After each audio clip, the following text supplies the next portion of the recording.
Hello everyone! Today we are gonna solve question 6, which is stack and queue question. Stacks are usually expressed like this. Something goes in and comes out like this. So if the elements are put in the order of 1, 2, 3, you cannot take out 1 first. You have to take out 3 and then 2 to take out 1 in the bottom.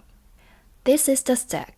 When you express a stack with an array, it'll be push when putting in an element because it is putting in from the back. And taking out becomes pop because you're taking out from the back. But you don't have to always do this. If you put it in the front and take it out from the front, the stack will still work in the same way. Stacks are usually implemented like this, but both of them will work. The same goes for a queue. Queue is expressed like this. If you go in this way, it comes out this way. If you put in 1, 2, and 3, you cannot take out 3 first. 1 should be taken out so that 2 and 3 can get out in serial order. We usually implement this by pushing from the back and shifting from the front. But you can also add an element with unshift and popping out from the back as well. It'll still work. You just have to keep the direction well. Directions for inputs and outputs should be the opposite. These data structures such as stack or queue can be implemented with an array, but we can also use a map or a class. So we don't need to always stick with an array. Let's go back to the question. And as usual, let's have a look at the example instead of a description part. If you look at the first one, we have an array of numbers, but it's hard to figure out what they really mean.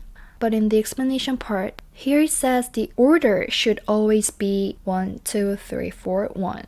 And the ingredients cannot be taken out in the middle to change an order. And only packaged sandwiches can be removed from the list. As soon as you read this, you have to feel like it's a stack or a queue question. Of course, there are many ways to solve it, but we're gonna solve with a stack and queue this time. Let's go up a bit and read the question. What we are curious about now is this part, bread, egg, and so on. We saw that the order should be 1, 2, 3, 4, 1 in the bottom.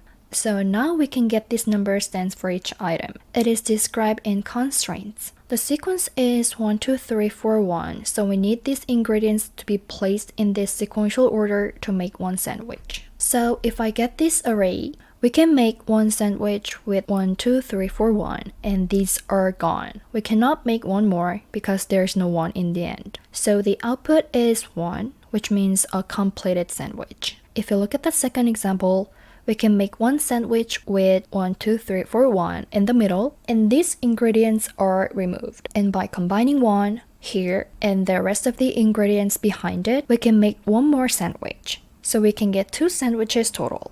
You cannot solve it by slicing as usual. I'll show you why. If I get this array as an input, I'll slice it with for loop.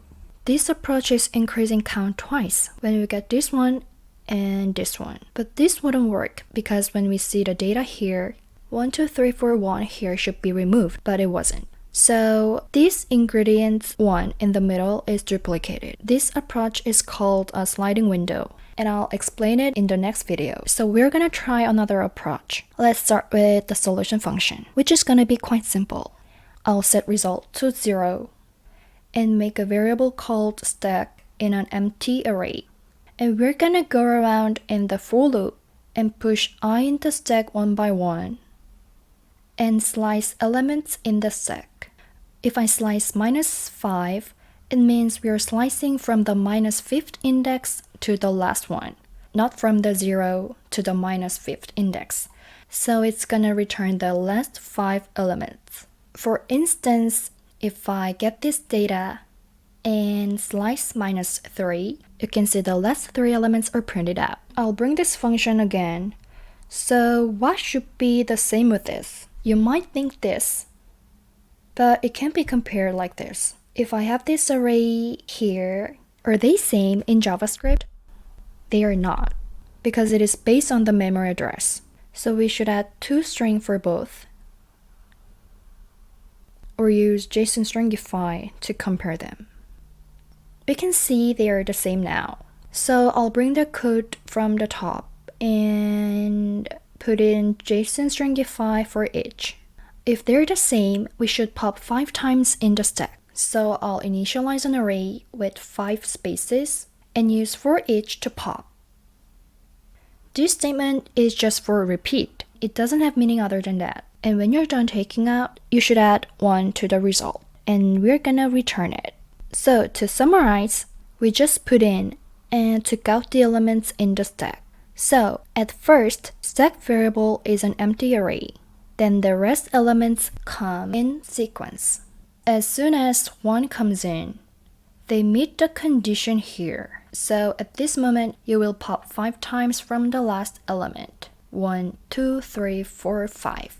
The result will be increased and we are going to the next loop. These elements are gone, so it'll be added from here. The rest ingredients will come in sequence. And then it's remapped in this state at this moment. So it meets the condition again. So 5 elements would be taken out and result will be increased again. And we are done with the loop, so the return value is gonna be 2. So I'll copy and paste this code into solution and submit it. And we can see we all passed the test cases. This is the end of the video. Thank you for watching, and if you have any questions, please leave us the comments below.